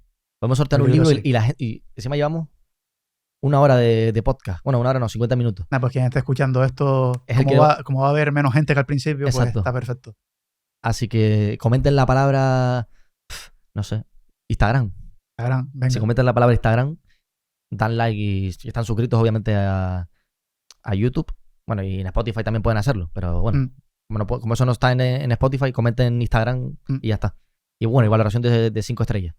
Y sorteamos si... Sí. Bueno, si ocurre no, lo sorteamos sí o sí, porque no va a ocurrir. Sí, no, yo soy un cabezón. Sí o sí, pero si ocurre, sorteamos 2. 2 más. 2 más o 1 más. Venga, 3. Va, pues ahí lo dejamos.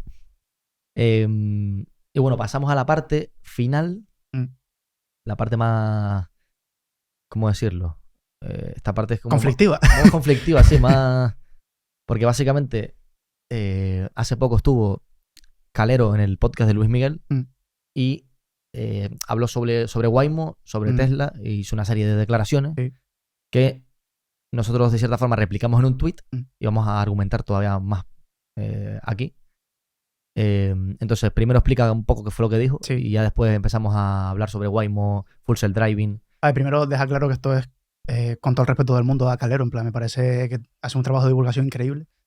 Y la parte que nosotros le respondimos en el tweet, pues justo es la parte que nosotros más controlamos, ¿no? Esa parte más de proyecciones, de análisis de la empresa, cuánto vale, etc. Entonces, él ha dicho muchas cosas, pero lo que nosotros nos centramos en ese momento fue que en el podcast de Luis Miguel dijo que no entendía por qué Waymo no valía lo mismo que Tesla. No, a lo mejor lo dijo por encima o algo, pero bueno, yo dije, bueno, voy a ponerle un tweet con todo el respeto del mundo que me equivoqué. Y puse que, o sea... revisé el tweet varias veces porque no quería que sonase mal, ¿no? Y puse, esto no es, o sea, quise poner, esto no es un ataque personal o un ataque directo a ti, Calero, no sé qué tal. Y lo que puse fue al contrario, esto es un ataque directo a ti. Sí. Y después lo expliqué un poco mejor. Pero bueno, básicamente lo que dijo era que eso, que no entendía por qué a Tesla se le da una valoración X por el robotaxi y a Waymo, sin embargo, parece que no le tienen en cuenta eso y no le dan ese valor. Y nosotros haciendo un ejercicio bastante de servilleta, cogimos pues los principales KPIs que puede tener esa parte del robotaxi. Pues, ¿cuáles son? Coste por milla, los ingresos por milla, la cantidad de robotaxis o Waymos que hay en carretera, el número de millas que conducen y la tasa de ocupación, porque claro, Waymo dudo mucho que esté ocupada todas las millas que se recorren al 100%, porque al final dejas a una persona en la calle X y la otra persona te lo pide en la calle Y, pues tienes que recorrer una cierta distancia, entonces tiene sentido poner una tasa de ocupación para eso. Y aun siendo muy, muy, muy optimista con Waymo y poniendo que escalan de las 2.500 unidades que tienen hoy a 1.000.000 en 2030, que es complicado. Sí, sobre todo no teniendo la producción. Sobre todo no poniendo la producción, que ahí vamos ahora, porque Tesla... Incluso en el mejor caso,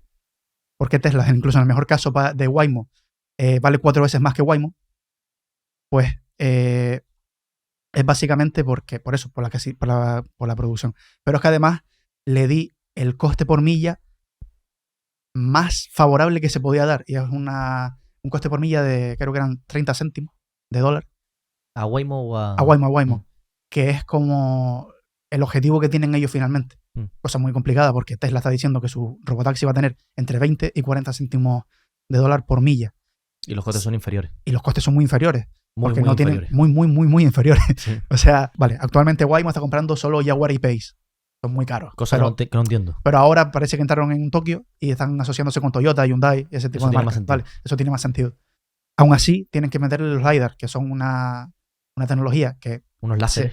Unos láseres que todavía siguen siendo más caros de lo que podría ser una cámara, que seguramente en un futuro pues se vaya abaratando la tecnología, como siempre se hace a lo largo de la historia, pero que tiene un añadido más.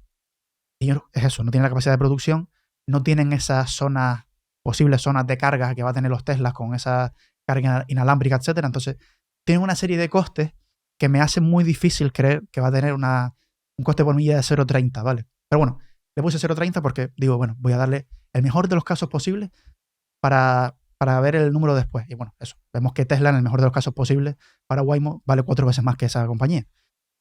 O ese segmento de la compañía. Y vemos cómo, por simplemente capacidad de producción y escala, pues Waymo no puede valer más que Tesla. O no puede valer lo mismo que Tesla.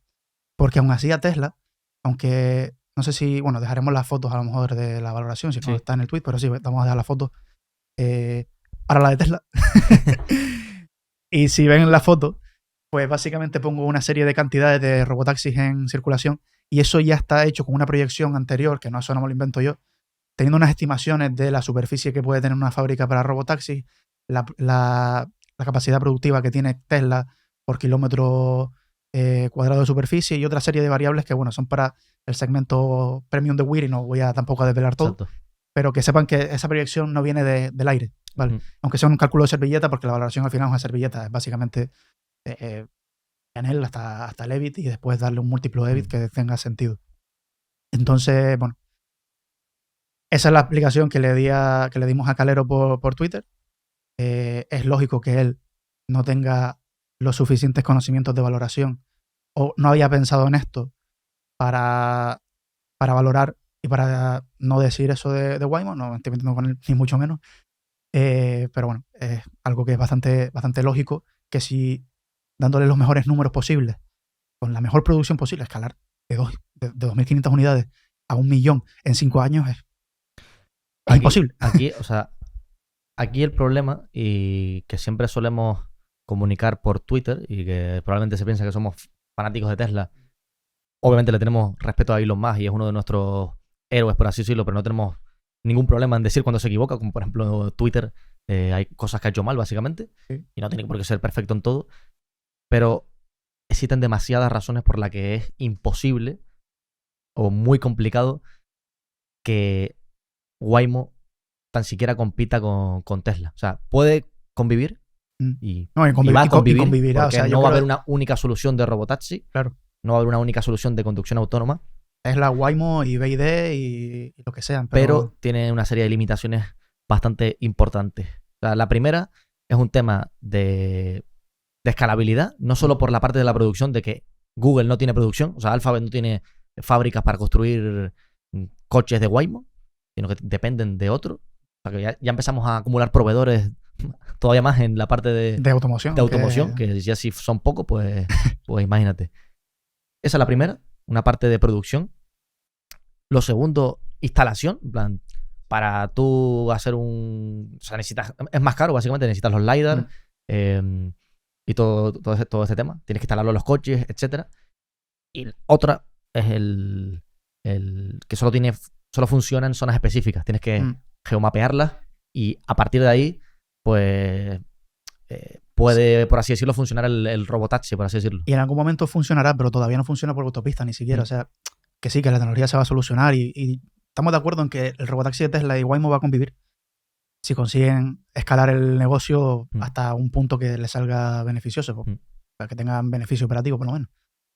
Pero es que hay muchas diferencias clave entre el Full Self-Driving y Waymo que también lo resolvemos en la parte de Wheel Premium, pero el hecho de que Elon Musk diga, con una actualización aparecen 6 millones de robotaxis.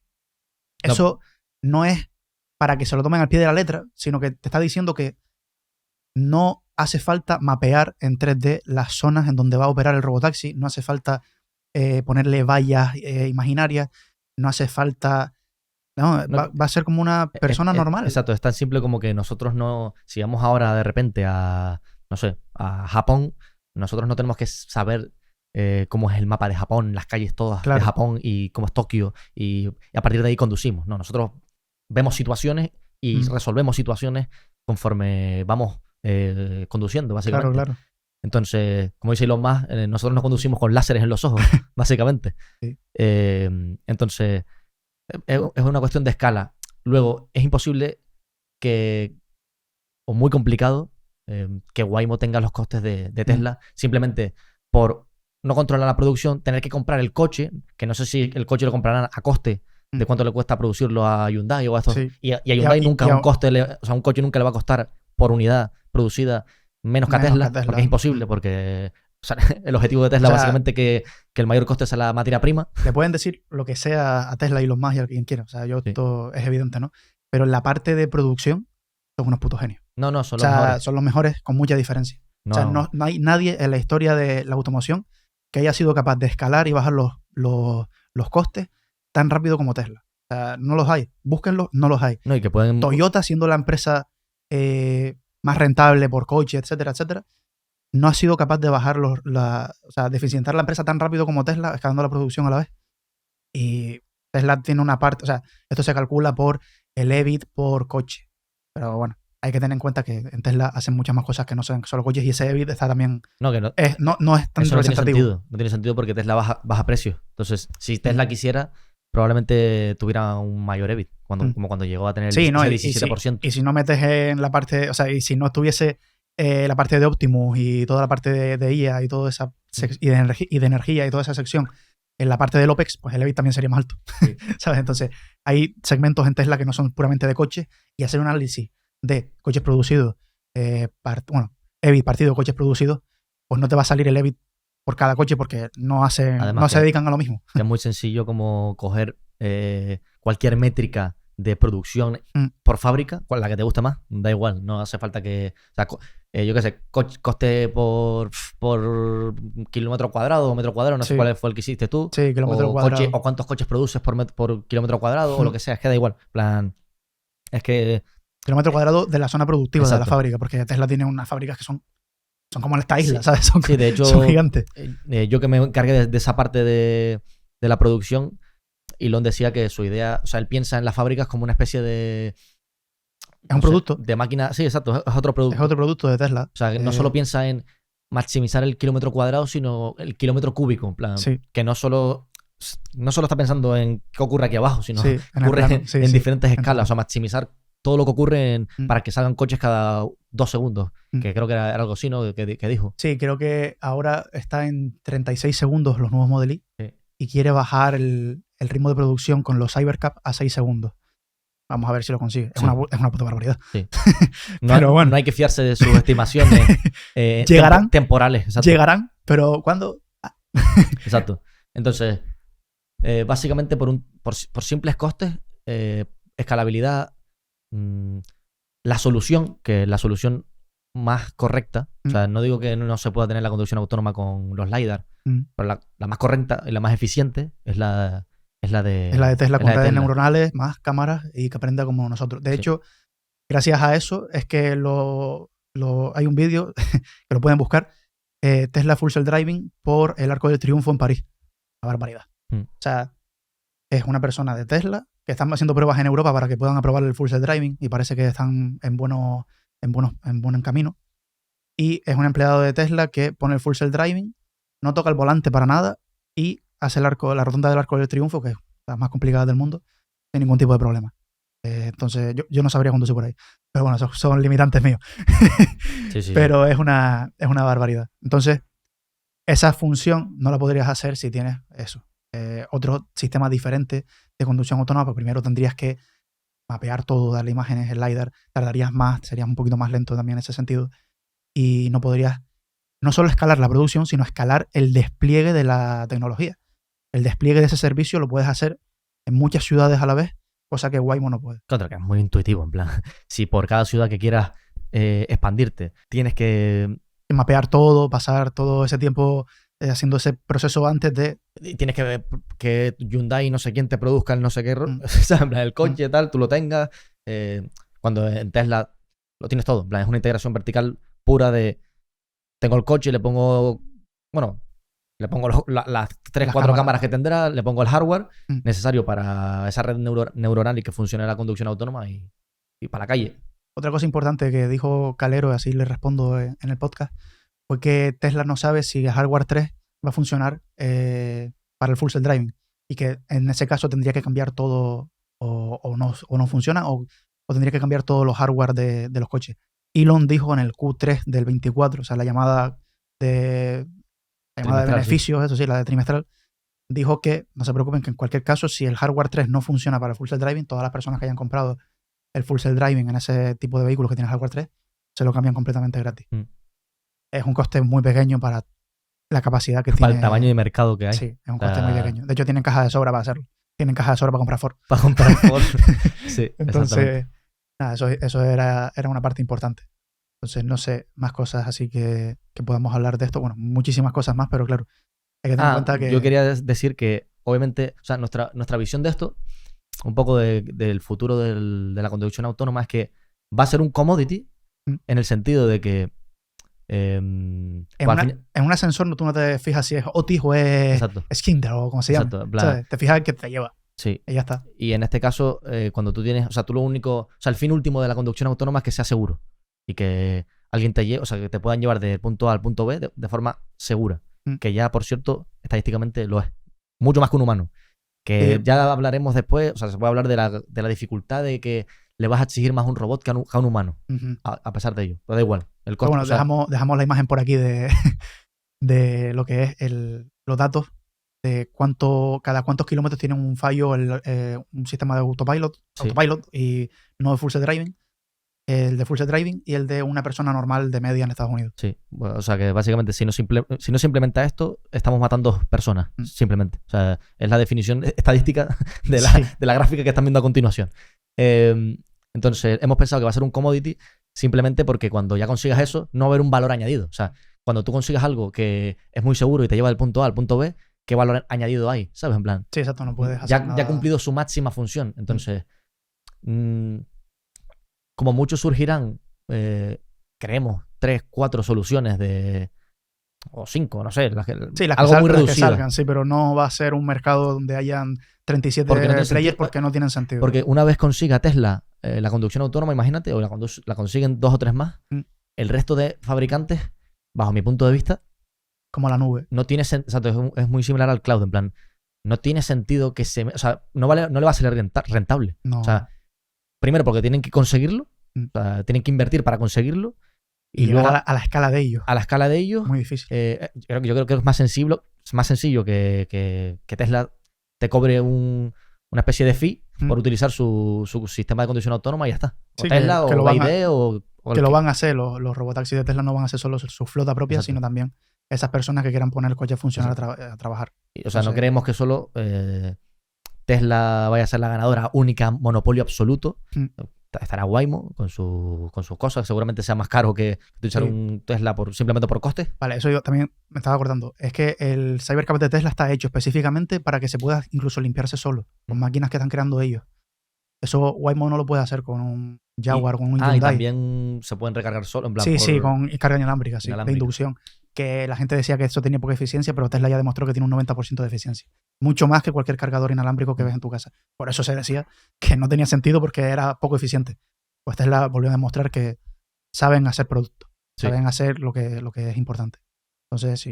Y después, otra cosa que quería comentar ya por último, que estábamos diciendo eso de que iban a convivir, de que no iba a ser la única ganadora, de que el mercado es tan grande que no hace falta que sea la ganadora. O sea, no hace falta que Amazon sea la ganadora del cloud para... Sí, para facturar 200 billones. Exacto, para que el cloud a lo mejor valga 1 trillón simplemente.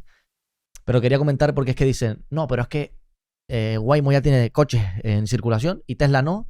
Y todavía no se sabe si van a hallar la solución o si no van a llegar. Bueno, básicamente solo tienes que ver imágenes. Sí. Ahora comentarás tú las actualizaciones más recientes, pero solo hay que ponerse imágenes de lo que es capaz de hacer un Tesla, simplemente. O sea, No, que ya está conduciendo en China con el Full Self Driving. O sea, ya en China se aprobó el Full Self Driving y está conduciendo en China y los chinos están flipando. O sea, hay muchos chinos subiendo vídeos, que así son muchos también, entonces no sé cuántos chinos son realmente, pero hay muchos chinos subiendo vídeos del Full Self Driving por las calles de China, que son mucho más difíciles que en Occidente, y conducir muy bien, por caminos de tierra incluso. Evidentemente vas a ver otros vídeos que donde falla. Por supuesto, va a fallar y es lógico. Y no digo que vaya a ser perfecto. De hecho, el robotaxi, teóricamente, hoy es martes, ¿no? Teóricamente el jueves se lanza el robotaxi en Austin. Va a fallar. Va a haber algo que va a fallar, eso se tiene que saber, y Tesla va a recoger esos datos y lo van a solucionar. O sea, eso es evidente. O sea, que quien te diga que Tesla va a pasar de no tener robotaxi a tener robotaxi y escalarlo perfecto, sin ningún fallo, sin ningún choque, sin ningún accidente, eso no va a pasar. ¿Vale? Van a tener fallos, van a tener problemas por el camino. Y de hecho, tienes que confiar en que van a solucionarlo porque están solucionando problemas mucho más difíciles ya. Han solucionado problemas mucho más difíciles. Y eso es un poco. Tienes que confiar en las personas que están detrás de las empresas y la cultura que tiene la empresa. No, iba a decir. A ver si no me olvidé, pero iba a decir que lo que va a salir en Twitter y en las noticias es lo que falla. En plan, no van a salir que. O sea, si hay 100 robotaxi y falla uno, van a decir, ¡ey, que falló este! Sí. No te van a decir que los 99 restantes lo estaba haciendo todo perfecto. De hecho, Elon lo dijo en la última call. Dijo, estamos siendo muy, muy precavidos con el robotaxi porque sé que en la prensa lo primero que va a decir es accidente mortal por robotaxi. Y va a salir en todas las portadas, pero no van a decir los otros 100.000 viajes que hemos hecho bien. Sí. O sea, él lo dijo así. No dijo 100.000, pero dijo una cantidad de viajes. Entonces, claro, eso es importante también.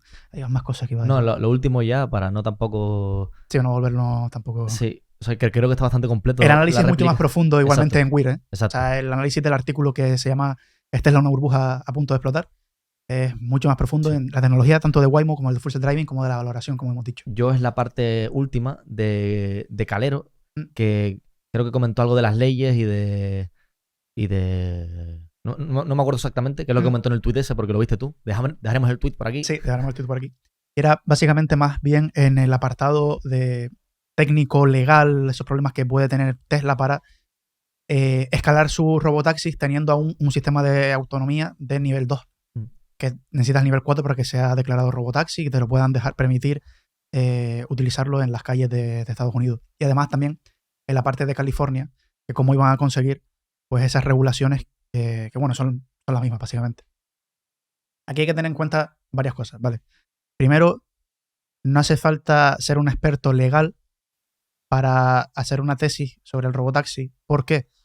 Porque no tiene sentido que nosotros metamos en regulación. Las regulaciones son dinámicas y son un mundo muy profundo, muy variable, depende de lo bien que te caiga una persona, depende de lo mal que te caiga una persona, depende de lo que demuestre esa tecnología, etc. Entonces, yo aquí pongo el ejemplo de los aviones cuando hacían viajes de largo recorrido, les exigían que tuviesen 3 motores. Y después se dieron cuenta que no hace falta, que tienen con 2 motores son igual de seguros. Entonces, esa regulación para que te exige tener el nivel 4 de autonomía tiene una serie de requisitos que si Tesla demuestra que con su sistema es igual de seguro o más seguro que esos supuestos requisitos que tiene que cumplir, esa supuesta tecnología que tiene que tener para ese nivel 4 de autonomía, pues eso va a cambiar. O sea, es algo bastante evidente, y también que estamos hablando de que también solemos intentar pensar que la gente que está dentro de las empresas son mucho más listos que nosotros. Sí. Entonces, si ya están lanzando el robotaxi o van a lanzarlo, pues ya habrán pensado en este problema de cómo resuelvo esta regulación. Y solemos creer que nosotros a mí me recuerda el caso de Meta, cuando la gente en Twitter, desde el sofá de casa, creían pues que, no sé, que eran más inteligentes que Mark Zuckerberg, sí. o que tenían más datos que Mark Zuckerberg, o que, no sé, en plan, como que Zuckerberg no sabía hacer nada, de repente no sabía dirigir redes sociales. Exacto. Y desde el sofá de casa con palomitas tenían la capacidad de poner tweets. Que no digo que no puedas opinar, pero simplemente te estoy comentando que... esa gente que está ahí dentro es muy cuando hay empresas, exacto, primero, han pensado en eso. Las empresas tienen muchos datos, se dedican el 95% del tiempo a pensar en eso, porque depende de su vida de ellos, sobre todo, porque son empresas y demás, y que son muy inteligentes, en plan, son tíos muy listos y tienen la cultura adecuada, sobre todo en este tipo de empresas donde la cultura es la correcta. En plan, habrán pensado en esto desde hace 10 años. O sea, yo siempre suelo decir que Zuckerberg nos lleva 7 años de ventaja, entonces, en este caso es similar. Que vuelvo y repito, esto no significa que no puedas comentar desde tu sofá de casa cualquier cosa, en plan, típica conversación de cuñados, porque yo también las tengo, ¿sabes?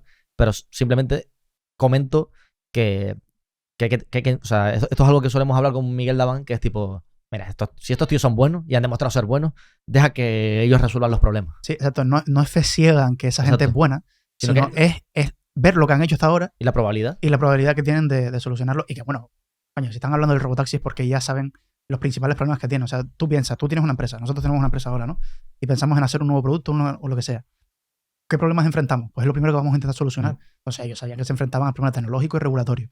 Tecnológico lo están solventando, el regulatorio pues también. Y de hecho, por eso es la prueba en Austin. La prueba en Austin, todas las regulaciones desde los estados de Estados Unidos para el robotaxi necesitan tener un cierto número de viajes o un cierto número de millas con los que tener datos para saber, bueno, si es seguro o no. La prueba de Austin es precisamente para eso. En Austin es más laxa esa regulación. Consiguieron poder poner el robotaxi ahí y con base a esos datos de Austin, pues se los presentan a otros estados y lo demuestran. Dudo mucho, sobre todo cuando hay un sistema competitivo entre estados a nivel fiscal, tecnológico, lo que sea, que si en un estado, esto como en un cantón de Suiza, si en un estado tiene una tecnología que está haciendo que sus ciudadanos puedan moverse más barato, etcétera, etcétera, en otro estado diga, no, yo quiero que mis ciudadanos paguen más. Sí. ¿Sabes? Entonces, creo que esto es un simple tema de que se va a solucionar porque ya han tenido en cuenta estos temas. Si tienen que hacer alguna modificación o lo que sea, pues ya Tesla lo implementará. Pero vamos, que no creo que hayan empezado a hablar del robotaxi cuando no sepan a ciencia cierta si van a poder solucionarlo. No, y que sí. Esto ya por último.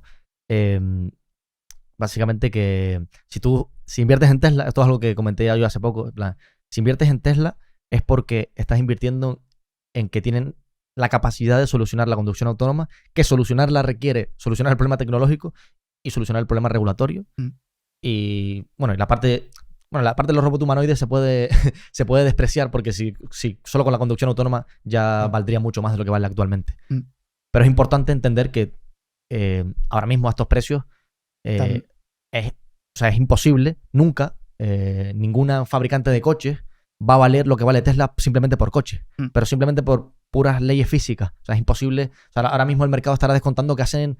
O sea, si fuera esto solo por coche y hacer los cálculos, seguramente 20, 30 millones de coches producidos al año, cosa que es imposible. Es imposible. Además que va en contra de lo que ellos creen. O sea, porque si ellos creen que va a venir la conducción autónoma y que los coches no van a estar parados en casa, sino que cuando no lo utilices, ese coche va a estar produciendo de algún tipo de forma un viaje o va a solucionar una necesidad, van a haber menos coches en circulación. Por lo tanto, no tiene sentido que sigan sacando más modelos. De hecho, por eso no van a sacar el Model 2.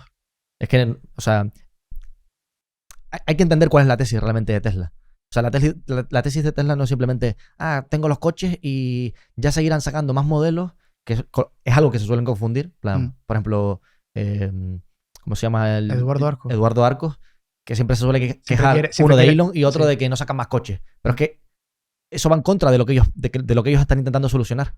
¿Será lo correcto o lo incorrecto? Lo veremos con el tiempo. Además que aumenta los gastos en todo. O sea, ¿para qué vas a producir más coches y sacar más modelos si ellos creen que van a haber menos coches simplemente por la solución que ellos van a tener? De hecho, hay gente que piensa que sacar el Cybertruck fue un error porque no se están sacando tanto rendimiento como pensaban en un inicio. El Cybertruck, yo veo el Cybertruck como que fue la mayor campaña de marketing de la historia de Tesla. Entonces, no sé cuánto de error ha sido sacarlo, aunque fabriquen 50.000 coches al año o lo que sea. Justo. No sé, sí, es verdad, claro, tienen una fábrica para ellos y tal, pero yo no creo que sea tan error sacarlo. Y además han probado tecnología con el Cybertruck. Yo creo que tienen, o sea, no porque nosotros tengamos un razonamiento superior o nada por el estilo, que no es así, para nada. Simplemente lo hemos metido muchas horas y a lo mejor acabamos nosotros equivocándonos. Sí. Somos los primeros en decir que tenemos convicción en que van a acabar sucediendo estas cosas, pero nos podemos equivocar porque no tenemos la bola mágica, ni pretendemos tenerla. Solo como que ponemos las probabilidades de Sí, nuestro favor. intentamos razonarlo y lo que Exacto. nos vemos Pero hay lógico, veces pues, que sí que es cierto que veo pensamientos muy lineales en cuanto a esto es un fracaso porque el Cybertruck solo saca X billions y esto es despreciable en Tesla, ¿para qué lo hacen?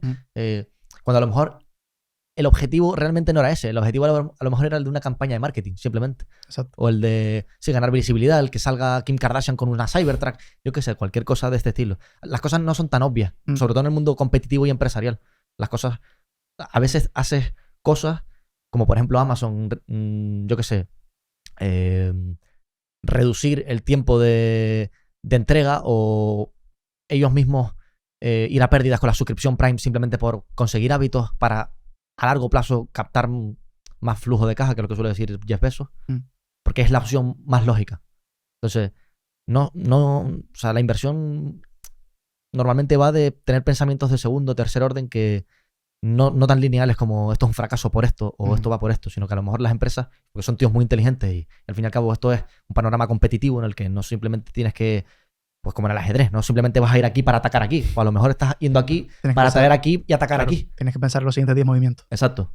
Y porque a lo mejor crees que va a atacar aquí, atacas aquí, pero realmente querías atacar a la tercera, ¿sabes? Sí, O sea, al fin y al cabo no es todo tan obvio. Y ahí está, radica la dificultad de invertir, básicamente. O de tratar de predecir el futuro. Yo entiendo que Tesla es muy controversial, yo entiendo que hay mucho ruido en Tesla. Sí. Y por eso mismo hay que analizar bien la empresa, entender bien a Elon, que eso daría para otro podcast. Sí, eso no Eso da para otro da podcast. tiempo. Entender bien a Elon es importante, muy importante, aunque parezca que no. Porque la gente le tiene mucho miedo a lo que dice, a lo que no. Bueno. Pero bueno, eso es eso. Eso es otra cosa. Entender bien Tesla, Elon, entender bien cómo funcionan cada tecnología, entender que... Son muchas horas. Que son horas de meterle a Tesla. No, yo solución. Siempre te lo digo, cada vez que vamos a grabar podcast, te lo digo, y bueno, todos los días sale algo de Tesla en Twitter, todos los días. Ser analista de Tesla es lo peor que te puede pasar en la vida. Sí. Es lo peor. Pero claro. Tienes trabajo todos los días. Es lo peor. Pero es lo que te hace después que el ruido sepas diferenciarlo. Sí. Lo estaba hablando ayer por el grupo y es que parece que tengo un sentido arácnido ya con el ruido de Tesla, ¿sabes? Ya como que entiendo más o menos cuál puede ser, cuál no. Que me puedo equivocar, perfectamente me puedo equivocar. Pero es como que te va dando cuenta de muchas cosas. Sí, básicamente eso. Pero si consiguen solucionarlo, la recompensa va a merecer la pena, básicamente. Sí, sí. Entonces, nos despedimos ya, porque esa cámara se está quedando sin sin esta batería. también, hace tiempo. Se va a apagar esa antes de todo. Entonces, nada. Hasta aquí el podcast de hoy. Espero que les haya gustado. Comenten, recuerden Instagram para ese sorteo, básicamente. Darle like, suscribirse. Y comenten si les ha gustado, si quieren más vídeos, más podcasts como este, trayendo empresas, trayendo modelos de negocio, trayendo formas de pensar diferentes, anécdotas, etcétera, tesis de inversión. Comenten, por favor, que así es la única forma que tenemos de saber si les gusta o no. Y recuerden que todo esto está mucho más profundizado en la parte del research de WIR. Exacto. Lo dejaremos en la descripción. Y, importante, hay mucha gente que todavía no nos sigue en Twitter porque ahí está entrando mucha gente nueva en el podcast y tal. Tenemos un Twitter donde hablamos bastante por ahí. Entonces, también les recomiendo seguirnos. Sí, tenemos 30.000 seguidores. También los nuestros personales. Yo le doy un poquito más de caña, pero... Sí, yo de vez en cuando pongo algún tweet así irónico. Sí. y nada, valoración de 5 estrellas en Spotify si les ha gustado. Espero que les haya servido de algo. Y bueno, como siempre decimos, que la fuerza de Buffett te acompañe. Un abrazo.